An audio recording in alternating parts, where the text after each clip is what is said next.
तो दोस्तों आपकी भारी डिमांड पर हम लेकर आ गए हैं 2025 मैथमेटिक्स कक्षा 12 है ना, जो क्लास 12 हैं। क्लास 12 की मैथमेटिक्स के ऊपर बात करेंगे और 2025 का जो क्वेश्चन पेपर आपसे पूछा जाएगा उस पेपर के बारे में हम डिस्कस करने वाले हैं। जैसा कि आप जानते हैं भाई, आपका जो पेपर है क्लास 12 मैथमेटिक्स का वो 3 मार्च को होने वाला है ना, 3 मार्च को आपका पेपर होने वाला है। तो आज की इस वीडियो में हम क्वेश्चन पेपर यानी पेपर होने से ही पहले पेपर देखने वाले हैं ना। तो इस वीडियो को आप कंप्लीट देखिएगा, क्योंकि अगर आप इस वीडियो को पूरा देखते हैं तो मैक्सिमम क्वेश्चन आपके इसी पेपर से आपके एग्ज़ाम में देखने को मिलने वाले हैं। ओके, तो 2025 का आपके लिए क्वेश्चन पेपर डिज़ाइन किया है, तो इस पेपर में जितने भी प्रश्न हैं मोस्ट इम्पॉर्टेंट है ना, तो इसे आप ज़रूर अच्छे से तैयार कीजिएगा। ओके, देखिए समय सीमा आपको कितनी मिलती है, 3 घंटे 15 मिनट की मिलती है और पूर्णांक आपका 100 नंबर का होता है ना। अब देखिए निर्देश वगैरह मैंने आपको पुरानी वीडियोस में बता रखा है, अगर आपको आते हैं तो अच्छी बात है, नहीं आते हैं तो आप देख लेना, मैं आपका टाइम वेस्ट नहीं करूँगा, मैं डायरेक्ट जो है क्वेश्चंस पर आ जाता हूँ। तो यहाँ पर आप देखेंगे सबसे पहला जो आपका क्वेश्चन होता है वो ऑब्जेक्टिव टाइप होंगे, है ना, ऑब्जेक्टिव टाइप होंगे और 5 ऑब्जेक्टिव क्वेश्चन आपसे पूछे जाएंगे। तो यहाँ पर आप देखेंगे सही विकल्प चुनकर अपनी उत्तर पुस्तिका में आपको लिखना है ना, अपनी उत्तर पुस्तिका में आपको लिखना है, कॉपी में लिखना है। अब देखिए पहला प्रश्न आपका है, मान लीजिए कि f of x is equal to 3x द्वारा परिभाषित फलन f such that r tends to r, है ना, r बिलोंग्स टू r।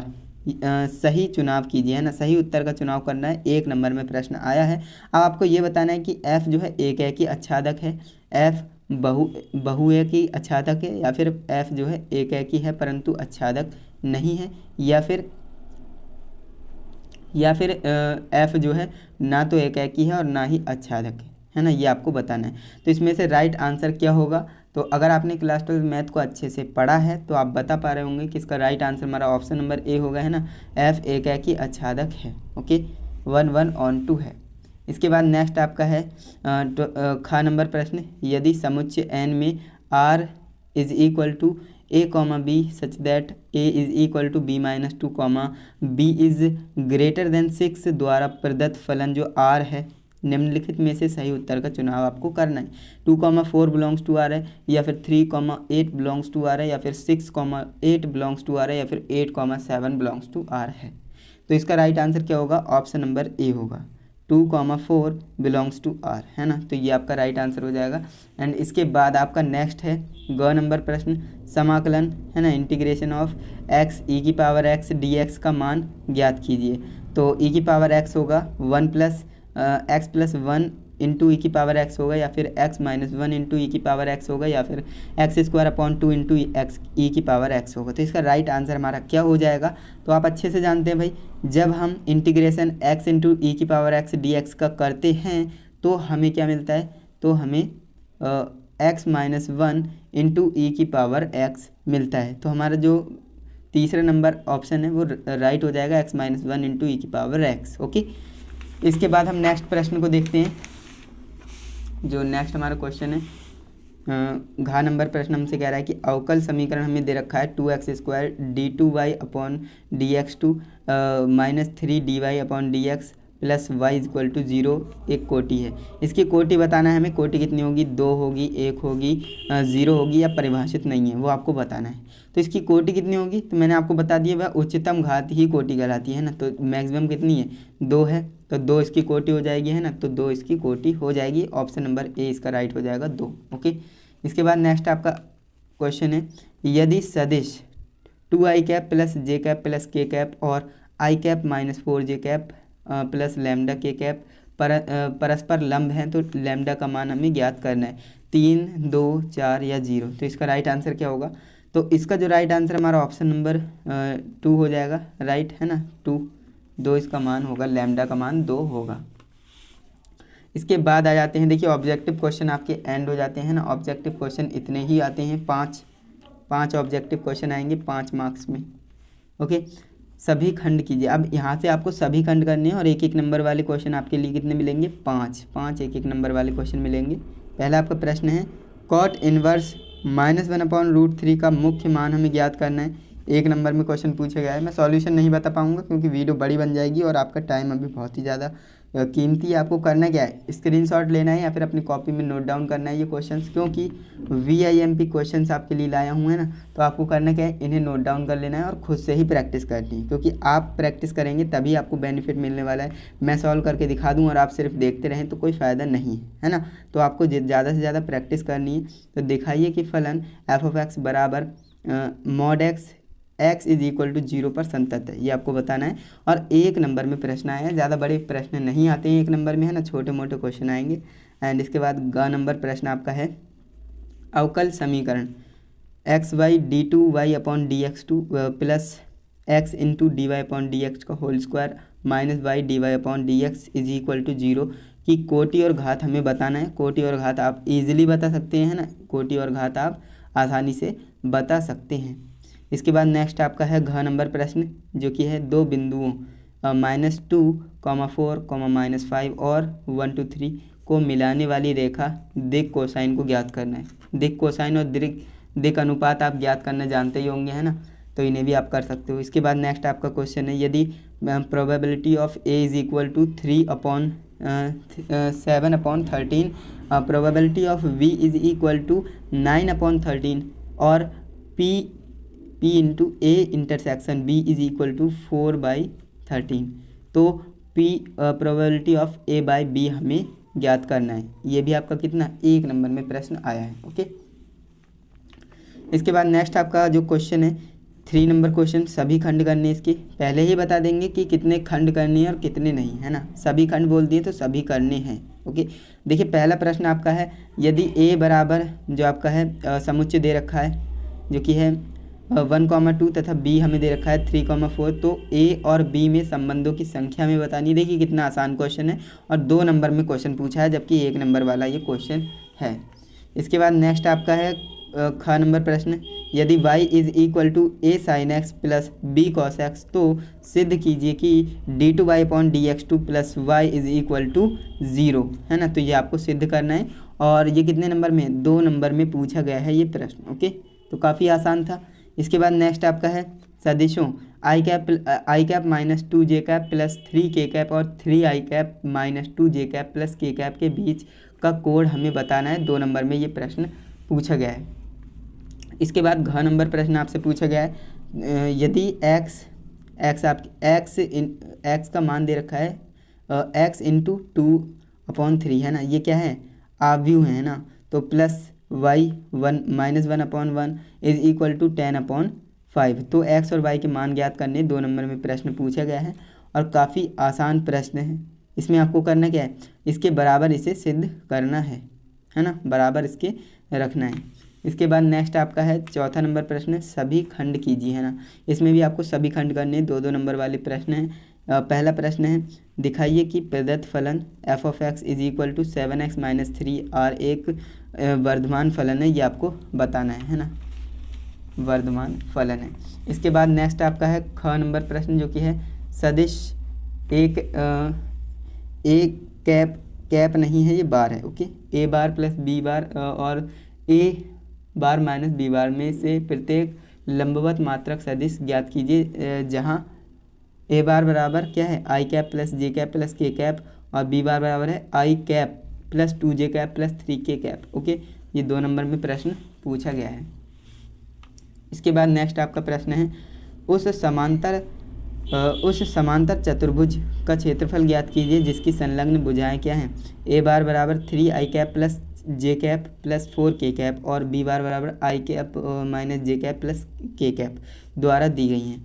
ये भी 2 नंबर में प्रश्न आया है, इसे भी आप अच्छे से पढ़ेंगे। एंड इसके बाद नेक्स्ट आपका जितने भी क्वेश्चन मैं आपको बता रहा हूँ मोस्ट इम्पोर्टेंट हैं और इनकी सब आपको प्रैक्टिस करनी है ना, प्रैक्टिस ज़रूर करनी है सभी प्रश्न की जो मैं आपको बता रहा हूँ। A और B ऐसी घटनाएं दी गई हैं जहां probability of A 1/2, probability of A union B है ना 3/4 तथा probability of B is equal to P है। तो P का मान हमें ज्ञात करना है यदि घटनाएं परस्पर अपवर्जी हैं। अपवर्जी घटनाएं हैं तो आपको सॉल्व करना है, 2 नंबर में प्रश्न आया है। इसके बाद 5वां नंबर प्रश्न स्टार्ट हो जाता है, जो कि कहता है कि सभी खंड कीजिए। इसमें भी सभी खंडों को हमें सॉल्व करना है। 5-5 नंबर वाले प्रश्न इसमें पूछे जाएंगे।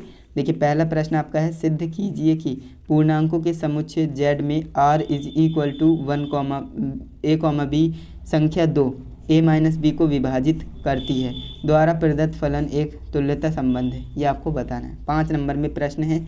और इसके बाद नेक्स्ट आपका ख नंबर प्रश्न है, यदि a बराबर एक हमें अवयव दे दिया है कि 2, 3, 1, -1 है, यहाँ पर -4 होगा। ओके। b बराबर 1, -2, -1, 3, तो सिद्ध कीजिए कि ए बी इन्वर्स बराबर B inverse into A inverse है। ये आपकी जो है क्या है, प्रमेय है ना। तो इसे आपको करना आना चाहिए। 5 नंबर में ये पूछा गया है और ये सिद्ध करने के लिए आया है। समझ सकते हैं कितना इंपॉर्टेंट है। एंड इसके बाद ग नंबर प्रश्न आपका है, फलन साइन एक्स की पावर कॉस एक्स का एक्स के सापेक्ष अवकलन करना है। 5 नंबर में क्वेश्चन पूछा गया है। इसके बाद नेक्स्ट आपका घ नंबर प्रश्न है, integration of sine square x D x का मान हमें ज्ञात करना है, लेकिन लिमिट हमारी कहाँ से कहाँ तक है, -π/4 से π/4 तक है ना। तो इसे आप याद रखेंगे। तो ये आपके 5 नंबर में प्रश्न पूछा गया है। इसके बाद नेक्स्ट हमारा प्रश्न है, रेखाएं, है ना। आर बार बराबर आई कैप प्लस 2 जे कैप -4 के कैप प्लस लैम्डा 2 आई कैप प्लस 3 जे कैप प्लस 6 के कैप, और आर बार बराबर क्या है, 3 आई कैप प्लस 3 जे कैप -4 के कैप, और ये जो है म्यू इंटू 2 आई कैप प्लस 3 जे कैप प्लस 6 के कैप है। तो इनके जो है बीच की न्यूनतम दूरी हमें ज्ञात करनी है, और ये 5 नंबर में क्वेश्चन आया है। तो देख सकते हैं इस तरह के क्वेश्चन आपसे पूछे जाते हैं 5-5 नंबर में, है ना। इसके बाद आपका 6ठा नंबर प्रश्न है, सभी खंड कीजिए। इसमें भी सभी खंड हमें करनी है। पहला प्रश्न आपका है, दिखाइए कि f ऑफ x बराबर, ये आपके लिए कंडीशन दे दी है, तो x बराबर 0 पर असंतत है ना। डिसकंटिन्यूस पूछ रहा है, तो असंतत आपको बताना है। इसके बाद नेक्स्ट आपका है, x बराबर 0 और x बराबर π/2 के मध्य वक्र y बराबर cos x से घिरे क्षेत्र का क्षेत्रफल हमें ज्ञात करना है। 5 नंबर में ये भी प्रश्न पूछे गए हैं। Okay.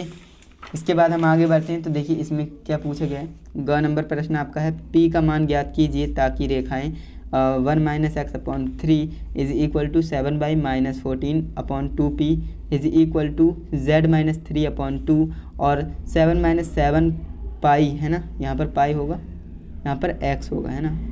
7 - 7x/3p is equal to y-5/1 is equal to 6 - z/5 परस्पर लंब है। हमें ये बताना है कि ये लंब है या नहीं, है ना। तो ये काफ़ी आसान प्रश्न है, 5 नंबर में पूछा गया है। इसके बाद नेक्स्ट हमारा प्रश्न है, निम्न व्यवरोधों के अंतर्गत z is equal to 3x plus 2y का न्यूनतमीकरण कीजिए, है ना। ये भी 5 नंबर में पूछा गया है। आपके लिए व्यवरोध दे दिए हैं, x प्लस वाई ग्रेटर और इक्वल 8, है ना। 3x plus 5y is less और इक्वल 15, और x इज़ ग्रेटर और इक्वल 0, y इज़ ग्रेटर और इक्वल 0। तो इसे आप याद रखेंगे, ये व्यवरोध हैं, इनके आधार पर आपको न्यूनतमीकरण करना है। नेक्स्ट आपका प्रश्न है, एक छात्रावास में कितने 60% विद्यार्थी जो है हिंदी का, 40% विद्यार्थी अंग्रेजी का और 20% दोनों अखबार पढ़ते हैं ना। यानी छात्रावास में 60% विद्यार्थी हिंदी का और 40% अंग्रेजी का और 20% दोनों का पढ़ते हैं। तो आपको बताना है कि प्रायिकता ज्ञात कीजिए कि वह ना तो हिंदी और ना ही अंग्रेजी का अखबार पढ़ती हैं, है ना। तो ये आपका 2.5 नंबर में क्वेश्चन आया है। एंड ये आपको पूछा गया, यानी टोटल 5 नंबर में दोनों क्वेश्चन आए हैं। यदि वह हिंदी का अखबार पढ़ते हैं, है ना, तो उसके अंग्रेजी का अखबार भी पढ़ने की प्रायिकता आपको बतानी है। इस तरह के क्वेश्चन पूछे जाते हैं प्रोबेबिलिटी से। एंड इसके बाद 7वां नंबर आपका जो प्रश्न है, इसमें पूछा गया कि निम्नलिखित में से किसी एक खंड को हल करना है। यानी इसमें 2 खंड दे रखे हैं, क और ख, और दोनों में से किसी एक को ही हल करना है। अगर आप इसे करते हैं तो इसे नहीं करेंगे, अगर आप इसे करते हैं तो इसे नहीं करेंगे, है ना। दोनों में से एक को ही करना रहेगा। यदि ए इन्वर्स बराबर हमें दे रखा है और बी बराबर ये दे रखा है, तो ए बी इन्वर्स, है ना, ए बी का होल इन्वर्स का मान हमें ज्ञात करना है। 8 नंबर में क्वेश्चन है, देख सकते हैं 8 नंबर में बहुत बड़े बड़े क्वेश्चंस आते हैं। इन्हें आप ज़रूर पहले सॉल्व कीजिएगा और अच्छे से सॉल्व कीजिएगा। खा नंबर हमसे पूछ रहा है कि निम्नलिखित समीकरणों को हमें निकाय को हल करना है, किसके आव्यूह विधि के द्वारा, है ना। ये 8 नंबर में प्रश्न आया है। 3x minus 2y plus 3z बराबर 8 है ना, और 2x plus Y minus Z बराबर 1 और 4x minus 3y plus 2z बराबर 4 है ना। तो ये आपके लिए क्या है, समीकरणों का निकाय है, आव्यूह विधि से इसे हल करना है और 8 नंबर ले जाना है। इसके बाद 8वां नंबर प्रश्न हमसे पूछ रहा है कि निम्नलिखित में से किसी एक खंड को ही हल करना है ना, इसमें से भी किसी एक ही खंड को हल करना है और इसमें भी 8-8 नंबर के क्वेश्चन पूछे जाने हैं। पहला प्रश्न आपका है, सिद्ध कीजिए कि r त्रिज्या के गोले के अंतर्गत है ना विशालतम शंकु का आयतन गोले के आयतन का 8/27 होता है। ये आपको बताना है, 8 नंबर में प्रश्न आया है। इसके बाद ख नंबर प्रश्न आपका है, अवकल समीकरण है ना, अवकल समीकरण dy/dx minus y is equal to cos x का व्यापक हल ज्ञात करना है। ये भी आपसे 8 नंबर में क्वेश्चन पूछा गया है। इसके बाद 9th नंबर क्वेश्चन पूछा गया है, निम्नलिखित में से किसी एक खंड को ही हल करना है, इसमें से भी किसी एक खंड को हल करना है और 8 नंबर में क्वेश्चन पूछा जाएगा इसमें भी। पहला प्रश्न हमारा है, integration of log sine x dx का मान हमें ज्ञात करना है, 8 नंबर में क्वेश्चन पूछा गया है। लिमिट 0 से π/2 है और इसमें ख नंबर प्रश्न हमारा है, दूसरा खंड है, integration of x dx upon a square cos square x plus b square sine square x का मान हमें ज्ञात करना है। ये भी 8-8 नंबर में क्वेश्चन पूछे गए हैं। लिमिट यहाँ पर 0 से π है। ओके, तो इस तरह के क्वेश्चन पूछे जाते हैं। तो आप देख सकते हैं इस तरह से हमने जो है क्लास 12 से जो मैथ्स है उसका पूरा क्वेश्चन पेपर अच्छे से देख लिया है कि किस तरह के क्वेश्चंस आएंगे है ना, और किस तरह से पैटर्न रहता है, वो सारी चीज़ें बता दी हैं। वीडियो अच्छी लगी है तो वीडियो को लाइक कीजिएगा, चैनल पे नए हो तो चैनल को सब्सक्राइब कर लेना, क्योंकि इसी तरह से अभी तो मैंने मैथ का बताया है और भी अपने आप सब्जेक्ट हैं तो उन सभी सब्जेक्ट के ऊपर आपको वीडियोस देखने को मिलेंगी। तो इसीलिए बोल रहा हूँ चैनल को सब्सक्राइब करके ऑल नोटिफिकेशन सिलेक्ट कर लेना, जिससे कि आने वाली वीडियोज़ आपको टाइम टू टाइम मिलती रहे। ओके, तो चलिए दोस्तों, आज के लिए बस इतना ही, मिलते हैं नेक्स्ट इंटरेस्टिंग। और हाँ, अपने दोस्तों के साथ भी इस वीडियो को शेयर ज़रूर कीजिएगा, जिससे कि उनका भी फ़ायदा हो सके। ओके, तो चलिए दोस्तों, आज के लिए बस इतना ही, मिलते हैं नेक्स्ट इंटरेस्टिंग इन्फॉर्मेटिव वीडियो के साथ। तब तक के लिए जय हिंद, वंदे मातरम।